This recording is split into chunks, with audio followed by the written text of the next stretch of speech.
ایک پارٹی کے حادثاتی چیئرمین بنتے ہو، وہ کبھی بھی اوپن بیلٹ کی طرف نہیں جائیں گے، وہ کبھی بھی شفافیت نہیں چاہیں گے۔ آج میں سوال یہ کرتا ہوں کہ جو لوگ مخالفت کر رہے تھے اوپن بیلٹ کی، کیا کل کے مناظر دیکھنے کے بعد پوری قوم کا سر شرم سے نہیں جھکا؟ کل ایک اور چیز بھی سامنے آ گئی کہ جو ہم ہمیشہ کہتے تھے کہ یہ حکومت میں آتے ہیں پیسہ بنانے کے لیے، اور پھر اپوزیشن میں جب ہوتے ہیں تو این آر او مانگتے ہیں اور اسی پیسے کو استعمال کرتے ہیں، حکومت میں ہوتے ہیں تو قبضہ مافیا کو سپورٹ کرتے ہیں۔ لیکن ایک اور چیز تو سامنے آئی کہ سندھ کی اس ویڈیو میں سندھ کی ترقیاتی بجٹ کا ذکر کیا جا رہا ہے کہ آپ کو وہ دے دیں گے، اسی طرح زرداری کی فیک اکاؤنٹس میں سندھ کا بجٹ جاتا ہے، اسی طرح کمیشن اور کرپشن کی نظر ہوتا ہے۔ پھر ہم پوچھتے ہیں کہ سندھ کی ترقی کا پیسہ کدھر گیا، اس پہ یہ غصہ کرتے ہیں۔ کوئی بھی چینل ان سے سوال پوچھے کہتے ہیں کہ آپ کی کیا مجال، وہاں پہ صحافی مارے جاتے ہیں۔ تو یہ کل یہ چیز بھی سامنے آ گئی۔ پھر اس کے بعد ایک اور چیز، خود سے سوال کرے، اور یہ پوری پاکستانی قوم جو ہے، یہ پچھلے 1-2 ہفتے جب انہوں نے یہ مناظر دیکھے تو بڑا دکھ ہو رہا تھا کہ ایک کرپٹ کو جو سند یافتہ نااہل ہے، اس کو پتہ نہیں بڑا سیاسی ہے، بڑا رکھ رکھاؤ کا بندہ ہے۔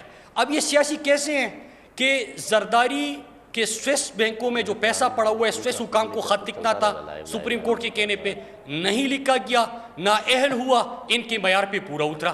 پھر اس کے بعد ان کے بچوں کے اثاثوں میں اضافہ ہوتا گیا، اس معیار پہ بھی پورا ہے۔ خاتون اول ترک کے اس نے سیلاب زدگان کے لیے ہار دیا، یہ بے شرم جو ہے وہ ہار بھی چرا کے لے کے گیا، اس معیار پہ بھی پورا اترتا ہے۔ اینجلینا جولی آئی پاکستانیوں کی مدد کے لیے، امریکی ایک ایکٹریس آتی ہے اور یہ کیا کرتا ہے کہ ان سے ڈیمانڈ کرتے ہیں کہ میری فیملی آپ سے ملنا چاہتی ہے، اپنے اہل خانہ کے لیے خصوصی تیاری کا انتظام کر کے یہاں پہ بڑے دعوت کا اہتمام کیا جاتا ہے۔ اگلی دن بین الاقوامی میڈیا کور کرتا ہے کہ اینجلینا جولی نے کہا کہ اسی تو شرم نہیں ہے، ہمیں شرم آئی، تو اتنی بھی سی شرم ہوتی۔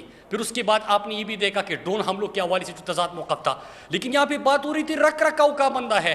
اب یہ کیوں ان کا انتخاب تھا پی ڈی ایم کا، اس میں بھی یہ ایکسپوز ہو گئے۔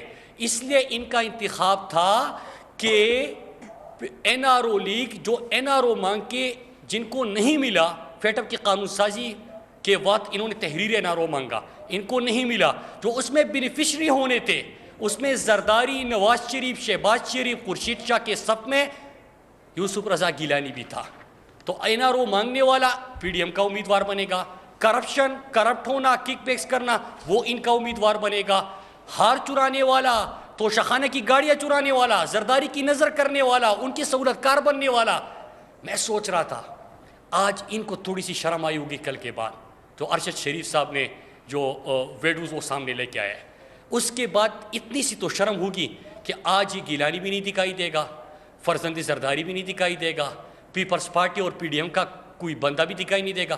لیکن شرم ہے ہی نہیں، عدم دستیابی بھی ہے ان کے ہاں، پھر بیٹھے ہوئے ہیں آج۔ اور اس الیکشن میں کیا ہوگا؟ سمپل سی چیز ہے، یہ پہلے جب حکومت بنی اعتماد کا آؤٹ حاصل نہیں کر سکتے، حاصل کر کے دکھا دیا۔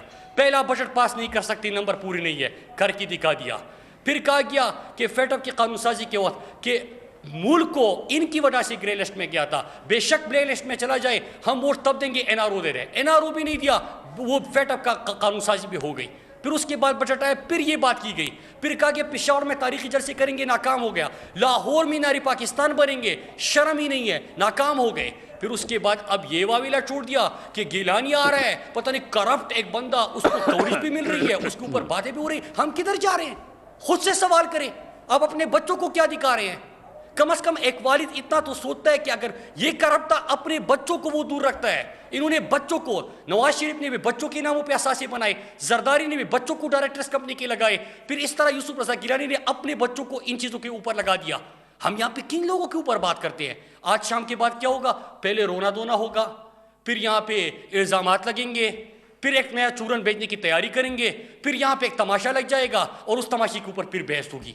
مطلب یہ کب تک چلے گا؟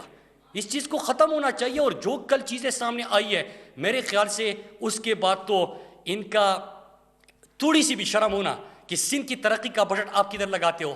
آپ نے اپنی حکومتوں میں جو کارنامے کی، امیدوار بھی آپ کا اس طرح کرپٹ، اور پھر جو آپ نے دکانیں لگائی ہوئی ہے اس کا آپ ضمیروں کے سوداگر بنے ہوئے، آپ کو شرم آنی چاہیے۔ اور اللہ کا شکر ہے کہ عمران خان کا موقف ایک دفعہ پھر سے ہی ثابت ہوا، اور اللہ الحق ہے عمران خان نے جو کرکٹ کی دنیا میں نیوٹرل امپائر لے کے آئے، عمران خان جو پاکستانی تاریخ کے سب سے بڑی جدوجہد 22 سالہ جدوجہد کے بعد حکومت میں آئے، عمران خان جنہوں نے پاکستان کے الیکشن میں شفافیت لانے کے لیے 126 دن کا دھرنا دیا، اور عمران خان ہی وہ بنے جو الیکشن کی نظام میں بھی اوپن بیلٹ سے کروانا چاہتے ہیں۔ یہ پھر سے ایک دفعہ بے نقاب ہوئے، فیٹ اپ میں بھی قوم نے دیکھا، اپنے این آر او کے لیے انہوں نے ووٹ نہیں کیا، ابھی اس میں بھی لوگوں نے دیکھا، اور ان کا اصل چہرہ بار بار سامنے آتا ہے، لیکن شام کے بعد آپ ایک نیا چورن بیچتے ہوئے دیکھیں گے۔ شکریہ۔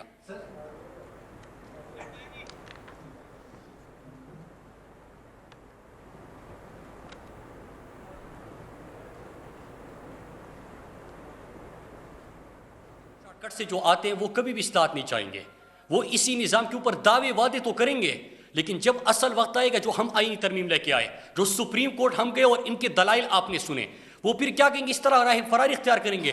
باقی تو چھوڑے، آئی جے آئی بنی، پیسے لے کے وزیر اعظم بنے، اسامہ بن لادن کو نہیں چھوڑا، اسامہ بن لادن سے بھی اس نے پیسے لیے۔ پھر جو دوسری جماعت ہے وہ پرچی پہ چلتی ہے، اب پرچی والی جماعت کس طرح آپ توقع کر سکتے ہیں کوئی اصلاحات چاہیں گے؟ عمران خان ہی کر سکتا ہے، اور انشاءاللہ ہم اس کو کر کے دکھائیں گے۔ یہ جو 4 سینیٹر آئے تھے کے پی کے سے بھی، جن میں 3 ہیں اور بلی چاروں ہیں، ان کے خلاف ہیئرنگ ہو رہی ہے، آپ کی جو کمیٹی بنی ہوئی ہے ویڈیو اسکیننگ کمیٹی، ان کے خلاف کسی آئینی فورم یا عدالت میں جانے کا ارادہ ہے؟ دیکھیں کمیٹی بنی، آپ کو یاد ہوگا کہ جب یہ ووٹ کے خرید و فروخت، تو ہمیشہ سے یہ دکان لگتے تھے، چنگا منگا، آپ کو یاد نہیں ہے؟ چنگا منگا کی سیاست کا آغاز کس نے کیا؟ آپ کو پتہ نہیں ہے؟